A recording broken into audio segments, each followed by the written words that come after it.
First of all, I'm here to talk about our squads, our development squads, and it's our future going forward, obviously, to our county teams. But we have to start down to take on where Morris and John and the lads have ploughed the first furrow. It's very important, lads, to we get the proper people over squads, to take on the squads, to manage them, to give leadership. Obviously, here in Kerry, it's not that simple.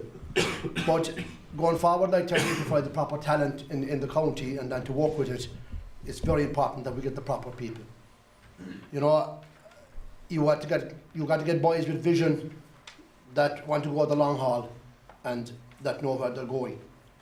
To put proper coaches in place, proper games, and it's very important.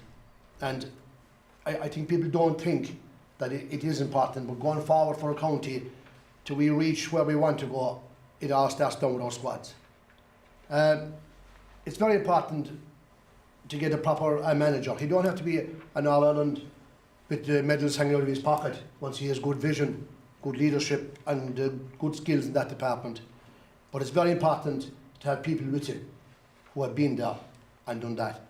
I think it is very important for Lysa Kerry that the former inter-county players in time come back into the scene. Young lads down at 14, 15 and 16 certainly looks up to them. In Kerry, it's slow. We're hoping that we can change that over the next 2 years. People don't want to commit. Various reasons, lifestyle reasons, their own ego even. You know, where we're going with a Kerry squad. I think that's totally wrong, because we have the talent, it's up to us to nurture it and to move it on. That's negative thinking. What's here in this room tonight are positive thinkers. Because to get involved with an inter-county squad, you've got to be prepared to go the long haul. And I mean the long haul is, you've got to get out of Kerry and get out of Munster. You've got to be prepared to travel to Cork, the Tipperaries, the Dublins. It's time consuming, it's another addition onto your life that you've got to make that sacrifice, unfortunately. But I've been there, I've done it. In 2008 up to 2011, look, our week was flat to the mat. We were in Cork, Dublin, everywhere. But the lads, it took us places. Those boys who were on those squads are county seniors at today. And we want more of that. But it's important that when people take on those roles, that they're prepared to go that mile. And these are the enjoyment your panels get. If you're prepared to take them up, which they have done up to Kilkenny, up to Galway, up to Dublin. If you tell a squad you're going to Dublin, up to Kilkenny, that bus is full. But you've got to have a management over them that know where they're going. I think John Lennon has proven that with the under 14s, and he done it with the under 16s.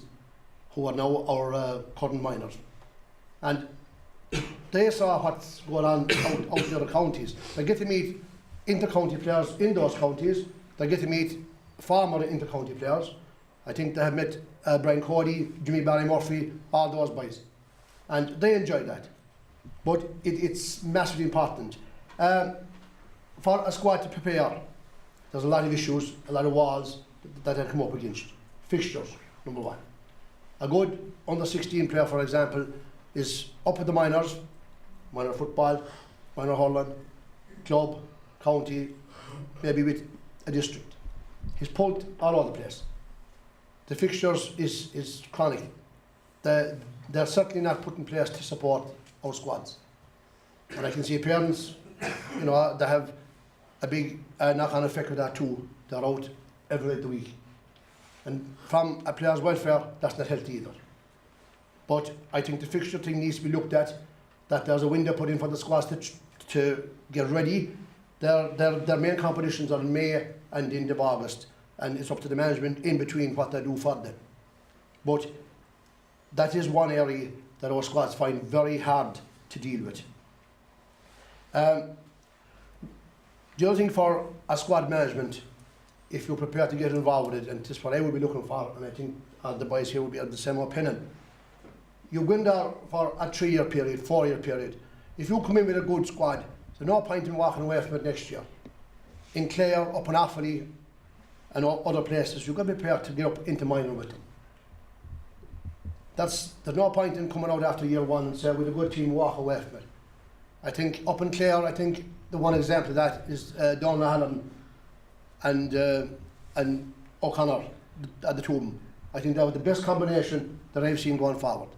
And I had the privilege of working with them on a couple of occasions. They brought their teams down to Kerry, and I took a lot from them. But that it's a matter, lads, when we go into it. Now, the club has a big role to play with the squads as well, to support these players and give them every bit of encouragement. And a lot of things happen where the players are pulled all over the place. It's hard for the management, it's hard for everybody out there. But if you want your elite club player to be successful, well, he needs support. He needs your support, he needs the club support, and he needs everybody's support.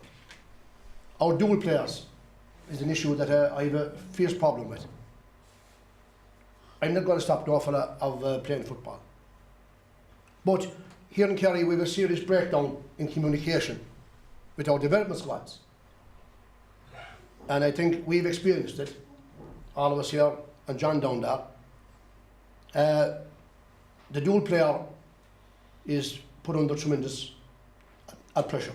Under pressure that he shouldn't be in at 15, 16 years of age. And the big problem here is communication.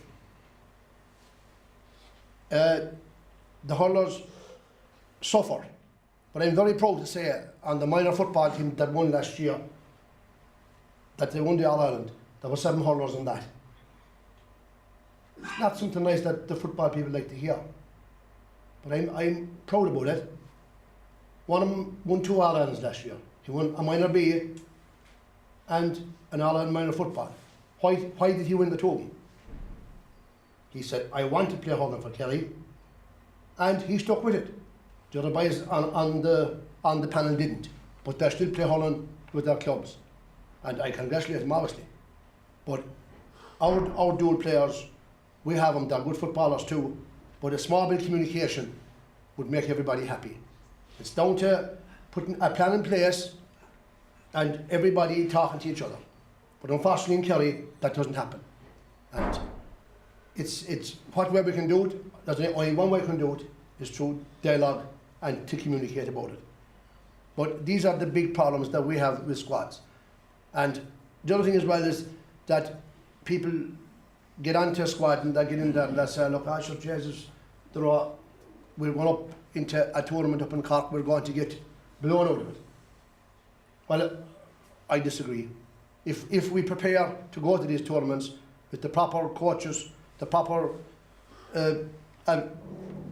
things that are out there for us, we will be competitive.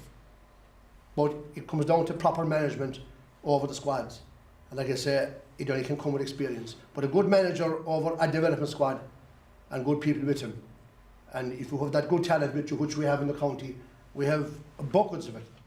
And this what's coming up is equally as good. But I think these are the things that make our squads hard to deal with. But I am passionate about giving that player the opportunity to play the hurling. Because we have players that played in a county final probably last year, and there should be a starting on our county minor hurling team this year. And they're not going next near it. And it's probably a disappointing. One player in particular, I probably should have been man of the match out in the county final from Kilgarvan. Fine player. I think he's lost, and which is hard to say. But the thing about it is, for the management, I have to say, when I approach people to get involved with squads, it is 0-0. But until that changes, lads, I don't hear no negativity about Kerry are doing bad and Kerry are doing this. It's up to us people, people, to get off your backsides and rowing. There's plenty of fellas in clubs who are doing all the courses, David Morris and John, who have been down there. There's no point in pointing the finger at the manager or that team, sure he's now going here and puck the ball in his life. Well then, if that's the case, come on board, boys. Because we need him, and I'm sure in the Camogie, which I'm a big fan of as well, he needs it as well.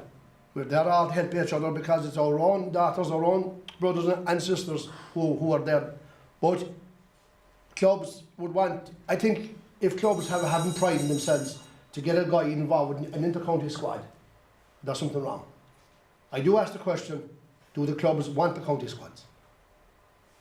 And that's an answer that I think often I have a big question mark over. Finally, I would like to thank Parnells for hosting me here tonight on behalf of the county board. And look, I think they're doing great work, and it's great to see from the Parnells side of it, young lads coming on our county squads at the moment. Okay, ladies and gentlemen, thanks very much.